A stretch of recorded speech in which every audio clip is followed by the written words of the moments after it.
La Corte Internacional de Justicia, con sede en La Haya, se declaró competente para juzgar los dos casos que enfrentan a Nicaragua y a Colombia por la delimitación marítima en el Caribe.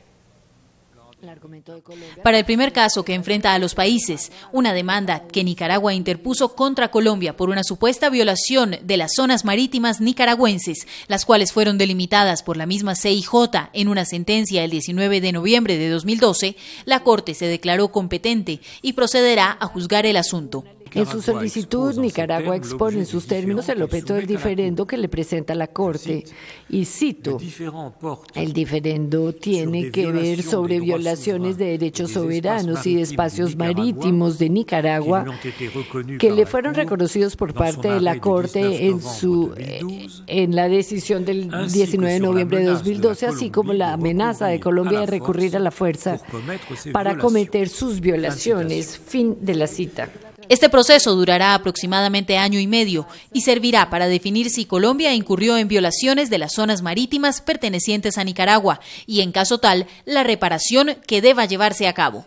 Sobre el segundo caso que tiene en disputa a los gobiernos de Bogotá y Managua, la CIJ rechazó la objeción de Colombia y se declaró competente para atender el pedido de Nicaragua, que solicitó determinar la delimitación exacta de la plataforma continental extendida en el Caribe, que Colombia calcula en unos 75.000 kilómetros cuadrados y el país centroamericano en más de 90.000.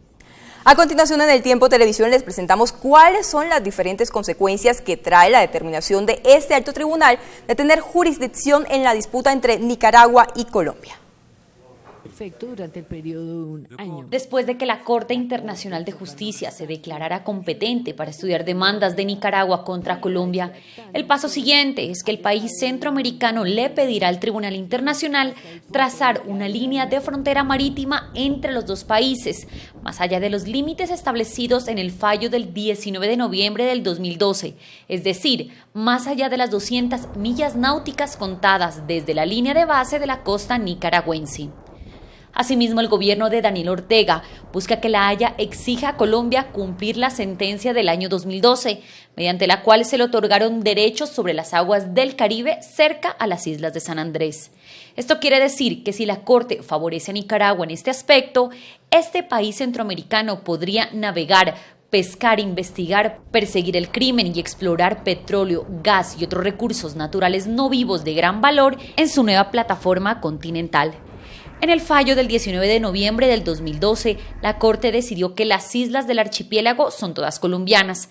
Quiere decir que nuestras islas no están en peligro con la nueva demanda de Nicaragua. Asimismo, este país ha denunciado que Colombia ha violado en repetidas ocasiones sus derechos en el Mar Caribe y ha amenazado con el uso de la fuerza. Los nicaragüenses consideran que desde sus costas se extiende una plataforma continental que por sus características le da derechos sobre el lecho marino más allá de las 200 millas que le corresponden. Colombia se vio envuelta en este pleito limítrofe en parte por su presencia en el llamado Pacto de Bogotá. Pero ¿qué implicaciones tiene este acuerdo en el litigio entre Colombia y Nicaragua? En El Tiempo Televisión les explicamos con detalle este tratado. El Pacto de Bogotá, o Tratado Interamericano de Soluciones Pacíficas, fue adoptado en la 9ª Conferencia Panamericana en esta ciudad y firmado el 30 de abril de 1984, consecuentemente con la Carta Magna de la Organización de los Estados Americanos. En efecto, aprobado por la Ley 37 del 12 de julio de 1961 y ratificado por Colombia 20 años después, el 6 de noviembre de 1968. Por tanto, es muy importante desde el punto de vista institucional, a pesar de que esté ligado al Bogotazo y a los dramáticos sucesos de aquellos tiempos. El Pacto de Bogotá entró en vigor en abril de 1949 y desde entonces ha sido el marco de institucionalidad americana que ha marcado la pauta de la OEA, de sus actuaciones, incluso también de sus muchas contradicciones. Entre otros capítulos, el Tratado Internacional consagra la obligación general de los países miembros de resolver las controversias por medios pacíficos, los procedimientos judiciales y de arbitraje, de buenos oficios, de mediación, de investigación y conciliación, de cumplimiento de las decisiones, de opiniones consultivas, así como también las disposiciones finales. Pues se reglamentó una cierta institucionalidad internacional para la zona panamericana, es decir, para todas las Américas. Estableció una relación directa entre Estados Unidos y la América Latina, hispana o portuguesa, y ha servido de mediador durante largo tiempo con periodos de esplendor y periodos de decadencia hasta llegar a las circunstancias actuales. Por estar adscritos a este pacto fue que Colombia se vio en la obligación de comparecer ante La Haya para resolver su litigio con Nicaragua por su disputa territorial y marítima. Su prestigio de ser el país de América Latina por respetar el derecho internacional fue lo que lo mantuvo al país colombiano en 2012 en el tratado. Sin embargo, luego del fallo de La Haya que le otorgó casi el 40% de mar a Nicaragua, este pacto fue demandado por el gobierno del presidente Juan Manuel Santos el 19 de noviembre de este mismo año, determinando nuevos límites marítimos entre ambos países. Pues como se trataba de un litigio entre países americanos, era mejor que una corte neutral, y en este caso mundial, juzgase sobre la materia, porque tenía más recursos y una experiencia mayor, y la perspectiva de su reactivación es muy reciente. Por eso el viejo litigio, los litigios de orden territorial se manejan pues con todo el tecnicismo del mundo en la Corte de La Haya, que está especializada en estos asuntos. El fallo de la Corte Internacional de Justicia fue un monumento a la equidad y a la proporcionalidad. Si uno piensa en la disparidad de las líneas pertinentes de las costas correspondientes a ambos estados, la Corte desde el inicio dijo, la proporción es de 1 y 8.2 a favor de Nicaragua. Por consiguiente, el resultado siempre va a ser más beneficioso para Nicaragua en virtud de las costas pertinentes en el caso de Nicaragua. Yo creo que todos los nicaragüenses nos tenemos que sentir sumamente satisfechos. Hemos logrado enterrar de una vez y para siempre el meridiano 82 pretendido por Colombia como frontera. Este meridiano enclavaba a Nicaragua a 66.1 millas náuticas de la costa. Hoy hemos logrado recuperar el pleno de nuestra zona económica exclusiva al norte y al sur. Nuestras 200 millas náuticas de zona económica exclusiva y de plataforma continental ingresan entonces bajo reconocimiento internacional al patrimonio territorial de las generaciones actuales y futuras de nicaragüenses.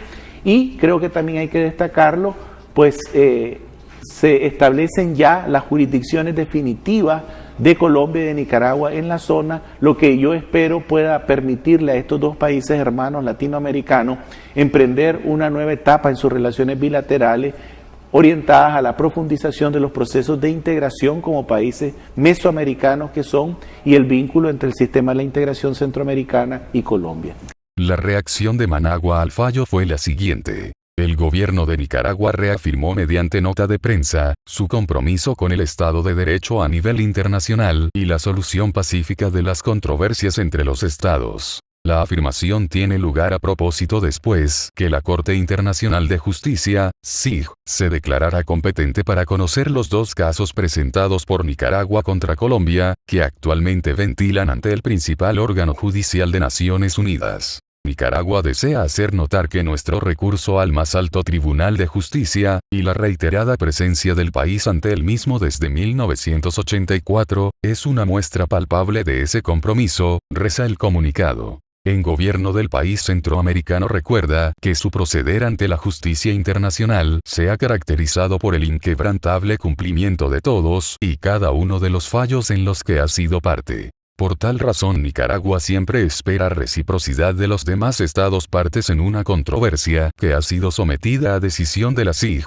cuyos fallos son inapelables y de ineludible cumplimiento, concluye el escrito. La Corte de La Haya declaró que tiene competencia para conocer las dos demandas presentadas por Nicaragua, desde 2012, en su conflicto limítrofe con Colombia en el área del Mar Caribe. Uno es la violación por la nación suramericana de los límites establecidos por la Corte en el entorno del archipiélago caribeño de San Andrés, y el otro la delimitación de la plataforma continental más allá de las 200 millas marítimas. Sobre la opinión del experto nicaragüense en Derecho Internacional, el abogado Manuel Madrid, un canal de la televisión local, difundió las siguientes declaraciones sobre el fallo y la actitud de Colombia en negarse a acatar las resoluciones del Alto Tribunal Internacional. Entonces, esas declaraciones del presidente Santos a mí me trajeron a la mente dos decires que nosotros usamos y que de alguna forma ya también se usan. Es el gordito que se cree dueño de la pelota, ¿verdad? Y y amenaza con llevarse la pelota si no se hace lo que él dice. Pero no se puede llevar la pelota al derecho internacional. O sea, el derecho internacional tiene su propia fortaleza. Y la otra figura que recordaba es aquella que nosotros usamos acá también, pero tiene también que ver un poco con el fútbol, que el que va perdiendo, cuando se ve perdido, sin esperanza, nosotros decimos, pateó el tablero. En este caso, el que da la patada no bota el tablero. Lo más probable es que se quiebre el pie, porque el derecho internacional es bien sólido. O sea, no es posible desconocer un fallo de la Corte Internacional de Justicia. Han habido situaciones de estados que se han resistido a acatar un fallo y ha pasado tiempo, pero al final lo cumple, porque es algo que tiene, y ahí está el derecho internacional. Se da el fallo hoy, lo rechaza, viene un año, viene otro gobierno, y eso siempre está ahí, y la comunidad internacional siempre te lo recuerda y te va a cobrar en algún momento. Entonces, de aquí a qué cantidad de tiempo, el fallo se cumple, ¿no? Entonces, eso es así. Ahora, la particularidad que tiene Colombia es que Colombia, no solo, Colombia dice, me retiro, no voy a seguir asistiendo puede hacerlo, tiene la facultad de hacerlo, pero no significa que el fallo de la Corte, cualquiera que sea, no vaya a obligarla a Colombia.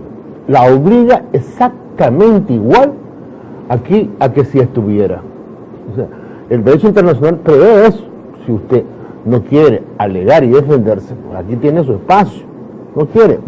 Sucedió con el caso de Estados Unidos y Nicaragua, en los 80. El fallo fue en 1986 y fue un fallo histórico. El doctor Carlos Argüello, que es el agente nuestro en La Haya, él era el agente pues, en esa oportunidad. Entonces, tiene una experiencia muy grande el doctor Carlos Argüello. Y entonces, o sea, eso no afecta para nada el fallo de la Corte. Y el fallo que vaya a salir va a afectar a Colombia, esté o no esté. O sea, eso es clarísimo. Es en ausencia, pero más exacto, no es tanto en ausencia como en rebeldía. Porque en ausencia, vos puedes juzgar en ausencia a alguien que no te pudiste comunicar con él, pero el proceso tiene que iniciar, y lo inicia y lo está juzgando en ausencia. Pero este es en rebeldía, porque él sabe y se retira, rechaza al tribunal. Es diferente porque hay un planteamiento contrario al derecho. Entonces, el fallo de la Corte, además, el fallo de la Corte es sumamente importante, es una victoria importantísima para Nicaragua. El presidente Santos dice cosas inexactas. El presidente Santos dice de que se retira porque la Corte pretende imponerle a Colombia la Convención del Derecho del Mar, que es la Convención de Jamaica de 1982, sobre la cual dice Colombia no es parte. Pues si la Corte no ha hablado de eso, la Corte no ha entrado al fondo del asunto. Y efectivamente, como él dice, Colombia no es parte de la Convención de Jamaica de 1982, que es la Convención del Derecho del Mar. Pero Colombia sí es parte de otras convenciones anteriores. Y Colombia es parte de la comunidad internacional. O sea, la comunidad internacional está reglamentada por normas de derecho consuetudinario, que es costumbre internacional, que no están en ningún tratado, pero que son derechos, la costumbre internacional, y también está gobernado por las disposiciones o normas convencionales, que son las que se establecen en los tratados. El 29 de abril de 1958 se firma en Ginebra la Convención sobre Plataforma Continental. Colombia firma esa convención. Colombia es parte de esa convención. Colombia la ratifica y entra en vigor para Colombia en 1964. En hipótesis, esa convención está en vigor para Colombia, porque la firmó, la ratificó y está en vigor para ellos desde 1964. Además, esa convención es considerada por el derecho internacional una convención codificadora de normas de derecho internacional. ¿Qué significa convención codificadora? Es una convención que codifica que agarra normas existentes ya en el derecho internacional, pero en el derecho internacional consuetudinario, en la costumbre internacional. O sea, hay una serie de disposiciones que no están escritas. Entonces esta convención lo que hace es escribir esas disposiciones que existen ya en el derecho internacional consuetudinario, en la costumbre internacional. Entonces por eso se llama convención codificadora, porque lo que ella contiene a su vez ya existía antes. Y ahí está la plataforma continental. O sea, la plataforma continental no es un invento de la Convención de Jamaica de 1982, que es la Convención del Derecho del Mar. Eso viene desde atrás, antes incluso de la Convención de Ginebra de 1958. Si uno revisa la Convención de Ginebra de 1958, es mucho más, porque antes de la Convención de Jamaica, la plataforma continental era reconocida como un fenómeno geológico. O tenés o no tenés plataforma continental. En el caso de la plataforma continental del Mar del Norte, la Corte Internacional de Justicia planteó es que la plataforma continental es la prolongación natural de las palabras del territorio terrestre de un estado bajo el mar. O sea, la Corte lo está reconociendo como algo real, geológico. Entonces, Nicaragua tiene una plataforma real, geológica. Entonces, bueno, luego vino la Convención de Naciones Unidas, o Convención de Jamaica 1982, que es la del derecho del mar, a la que nos referimos, pues, con más. O sea, esta convención también es una convención sumamente importante. Esta convención también se considera una convención codificadora de normas de derecho internacional, consuetudinario o de costumbre internacional existente antes de la convención, y lo que hace la convención es escribirla. Y también se considera como una convención cristalizadora. La diferencia entre la codificadora es que la norma existía antes de la convención, y la cristalizadora es que no existía, pero que estaba en proceso de formación. En este momento, lo que se está determinando es, y lo fundamental, es si hay o no hay competencia de la Corte para conocer ambos casos. El elemento fundamental, lo más importante, planteado por Colombia en la cuestión de procedimiento, es el retiro de Colombia del Pacto de Bogotá. Colombia denuncia el Pacto de Bogotá el 26 de junio del 2012. Sí. No, 2013, perdón, 2013. Entonces, denuncia después del fallo, porque el fallo fue el 19 de noviembre del 2013. Sí. Entonces, no, 2012. Entonces, noviembre, diciembre, sí. Entonces, a inicio del 2013. Entonces, la denuncia, en términos de derecho internacional, significa el retiro. Usted puede retirar de un tratado internacional y lo puede hacer. Ahora, pero antes que todo, te quiero decir que el Pacto de Bogotá es un tratado internacional. Se denomina pacto porque se le denomina pacto, pero es un tratado internacional. Y es un tratado internacional de vocación latinoamericana, porque es el tratado de toda Latinoamérica y el Caribe para solución pacífica de los conflictos. Establece los diferentes tipos de modalidades para solución pacífica de los conflictos. La mediación, el arbitraje, todo eso. Incluso la Corte Internacional de Justicia. Entonces, todo eso para efectos de ¿qué? De evitar caer en lo que fue la guerra. Porque todo este tipo de iniciativas surgen después de la Segunda Guerra Mundial. Entonces, aquí hay el Pacto de Bogotá. En África hay otro que se llama de otra forma. En Asia hay otro. En todas las diferentes regiones se crearon y se elaboraron para solucionar los conflictos por la vía pacífica. Hay un principio de derecho internacional bien sólido y bien claro que dice: ningún Estado puede alegar las particularidades de su derecho interno para el incumplimiento de sus obligaciones internacionales. La sentencia es obligatoria desde el mismo momento en que se notifica. No necesita nada de eso. Nada. Eso es tratar de meterle al derecho internacional en una camisa de fuerza. Que la Constitución de Colombia dice que un tratado. Bueno, vos te vas a otro país y ahí va a decir un plebiscito. Te vas a otro, va a decir un referéndum. Te vas a otro y decir, toda sentencia de la Corte, para cumplirse en el país, tiene que aprobar la Asamblea. Así no es. El derecho internacional no es eso. El derecho internacional tiene su fortaleza en el derecho internacional mismo, ¿no? Y es obligatorio y desde el momento de su notificación no requiere tratado alguno. Ahora, si Colombia está tan firme en eso, pues ese argumento lo pudo haber presentado a la Corte. Es decir, Corte, yo acepto el fallo, pero no puedo cumplirlo. Mirá, aquí dice la Constitución esto, a ver qué le hubiera dicho la Corte. Ahora, no, el que comentaba, bueno, la cuestión de la asimetría militar, sí.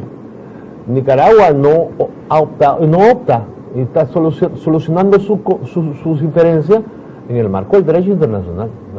No ha optado bajo ningún punto de vista en otra forma de solución más que a solución pacífica de los conflictos, y dentro de la solución pacífica de los conflictos lo más fuerte es el derecho internacional. Entonces, Nicaragua está en función de solucionar su conflicto conforme a derecho internacional. Es más barato un juicio de eso, aunque sea caro, que una guerra entre los dos países, que hay muchas muertes, hay mucho dolor a los países, y nosotros ya eso ya quedó olvidado en el pasado.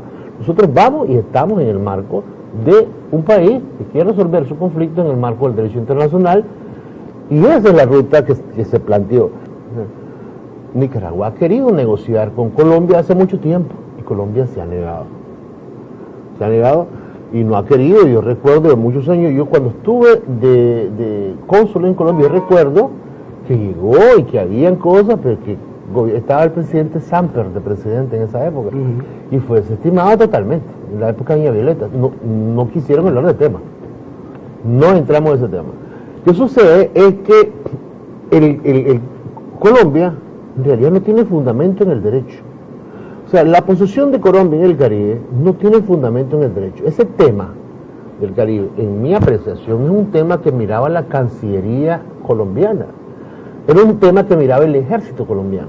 Entonces siempre se vio como, o funcionó como un área de ocupación militar. Cuando entramos al juicio, ¿dónde está el derecho? Entonces, por eso el presidente Santos destituyó a un montón de militares, porque realmente eso se vio como un reto militar. No hay fundamento en el derecho, hubo una ocupación de hecho, una militarización fue lo que se hizo por parte de Colombia de todo lo que es el Caribe, y Nicaragua nunca lo aceptó. Nicaragua siempre rechazó hasta que se dio el momento que se presentó la demanda, y bueno, pues ya falló la Corte, lo que falló. Ahora, que nosotros ganamos, mira, nosotros aspirábamos a más. Nosotros planteamos San Andrés, Providencia, Santa Catarina, Roncador, Quitasueño, Serrana, Serranía, todo eso. Nosotros planteamos que eso es nuestro. Y la Corte dijo que el archipiélago que ellos es nada más son las islas que están alrededor de San Andrés y Providencia. Ellos vinieron y plantearon otra cosa y la Corte le reconoció eso. ¿Está bien? Y se aceptó ese fallo. Nosotros lo aceptamos, pero no era lo que nosotros pedíamos. Nosotros pedíamos mucho más. Porque ese era nuestro derecho, era diferente al que se nos dio, pero nosotros lo aceptamos. La demanda de Nicaragua-Colombia sin perjuicio de los derechos de terceros estados, o sea, no afecta para nada. El fallo de Nicaragua-Colombia no va a afectar a Jamaica, no va a afectar a Panamá, a ningún otro estado, solamente a Colombia. No afecta para nada. Ahora, te quiero mencionar también otro punto que también se ha estado señalando. Si es que los abogados colombianos no hicieron una buena defensa en Colombia, critican a los abogados, ¿no? Para mí no, para mí los abogados colombianos hicieron un trabajo excelente, un trabajo de filigrana, un trabajo de malabarismo jurídico, porque el problema es que no tienen fundamento en el derecho, ese es el problema. El problema no es que si son buenos o son malos, el problema es que no tienen fundamento. Ese es el gran problema de Colombia. Efectivamente, vos te pones te revisás el mapa que estaba saliendo, por ejemplo, acá en el programa. Vos ves ahí, eso es expansionismo, ese mapa. Mira dónde está la Colombia, mira cómo pretende llegar hasta el Caribe nicaragüense. Y esa es una pretensión más allá y separada de lo que es plataforma continental, porque si vos tuvieras un mapa de plataforma continental, a como la plataforma continental la entiende Colombia, que es conforme existe en la Convención de Ginebra de 1958, no llega más allá de 150 millas en las costas, porque la plataforma continental de que habla la Convención de Ginebra de 1958, una plataforma continental geológica, y esa es a la que Colombia es parte. Bueno, vámonos con la Convención de Ginebra de 1958, más lo que haya en derecho internacional constitucionario. no vamos a aplicar la Convención de Ginebra, la Convención de Jamaica de 1982. Con eso Colombia no tiene fundamento, no tiene argumentos.